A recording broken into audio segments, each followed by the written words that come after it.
तो राजस्थान के राजनीतिक हालातों पर बात करें उससे पहले एक बड़ी खबर आपको बता दें। अंकिता मर्डर केस की जांच के लिए एसआईटी का गठन कर दिया गया है। मुख्यमंत्री पुष्कर सिंह धामी ने स्पेशल इन्वेस्टिगेशन टीम का गठन किया है जो अंकिता मर्डर केस की जांच करेगी।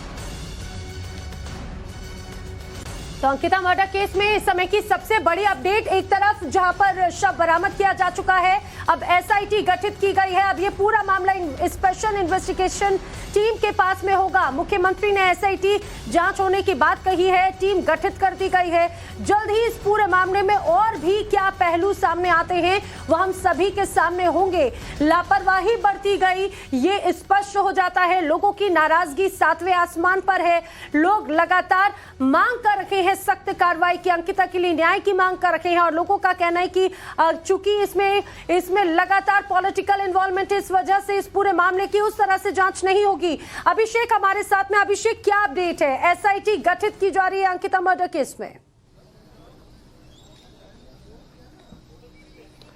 देखिए, एसआईटी की गठन की जो बात सामने आ रही है वो निश्चित रूप से मुख्यमंत्री इस मामले को लेकर काफी गंभीर है। उसका नजारा आप सीधे रूप से देख सकते हैं कि कैसे कल रात को अचानक मुख्यमंत्री ने एक ऑर्डर पास करते हैं जिसमें वो कहते हैं कि इस तरह के जितने भी रिजॉर्ट और होटल्स हैं उनकी सबकी चेकिंग होगी।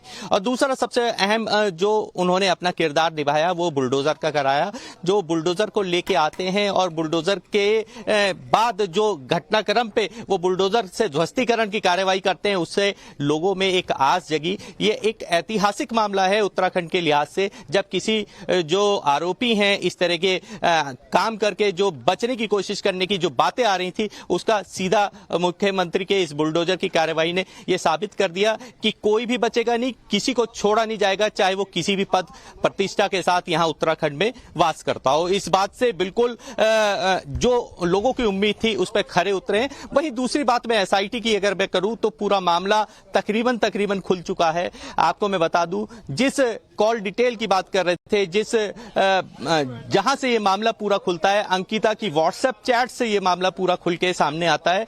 वो पूरा व्हाट्सएप चैट पुलिस के पास में है, उसी के आधार पर पुलिस ने ये पूरी कार्रवाई की। इन तीनों को जो पिछले 3 दिन से पुलिस का बेवकूफ बना रहे थे, अंकिता को बता रहे थे कि अंकिता जा चुकी है, हमें कुछ नहीं पता है, और कहीं ना कहीं किसी दबाव के साथ ये कार्रवाई पुलिस इनसे काम नहीं करवा पा रही थी। लेकिन जब मुख्यमंत्री और डीजीपी के साहब का हस्तक्षेप होता है तो बिल्कुल मामला 3 घंटे मात्र में पूरा मामला खुल जाता है, आरोपी पकड़ में आ जाते हैं, पूरा मामला साफ हो जाता है। और इसी जो मैं जहां ये खड़ा हूं, इसी नहर में, ये पूरी 10 किलोमीटर की नहर है जहां इस पानी को रोकने के आदेश दे दिए जाते हैं। 24 घंटे के अंदर पानी को रुकवा दिया जाता है और पानी रुकवाने के बाद इस पे जो कार्रवाई होती है वो सबके सामने है। अंकिता की लाश बरामद हो जाती है। आरोपियों ने जितनी बातें पुलिस को बताई थी वो बातें बिल्कुल मैच कर जाती हैं और आरोपी इस समय पुलिस की गिरफ्त में से जेल जा चुके हैं। 14 दिन का पुलिस उनसे रिमांड भी मांग चुकी है अदालत से।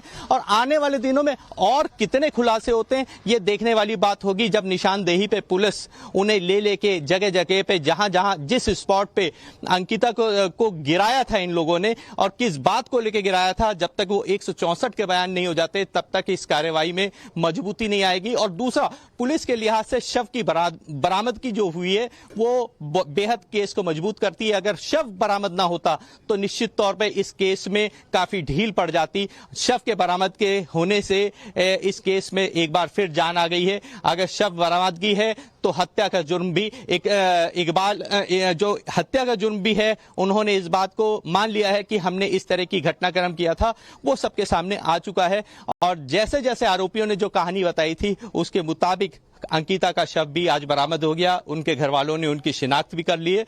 अब इस मामले में ऐसा कुछ नजर नहीं आता कि इस पे एसआईटी का गठन हो, क्योंकि पूरा मामला सबके सामने है। वो व्हाट्सएप चैट्स भी लीक होके हम लोगों ने भी दिखाए कि व्हाट्सएप चैट में कैसे उसने बताया था, अंकिता ने अपने दोस्त को बताया था किस तरह से ये घटनाक्रम हो रहा है, किस तरह से उसे दबाया जा रहा है, किस तरह से उससे एक्स्ट्रा सर्विसेज की डिमांड की जा रही है। ये तमाम चीजों का पर्दाफाश ना हो जाए, इसी की वजह से पुलकित और उसके सहयोगियों ने मिलकर अंकिता का कत्ल किया। ये अभी तक जो पुलिस की जो थ्योरी है, पुलिस की जो कहानी है, वो बिल्कुल इसी राह पे चल रही है। बिल्कुल अभिषेक।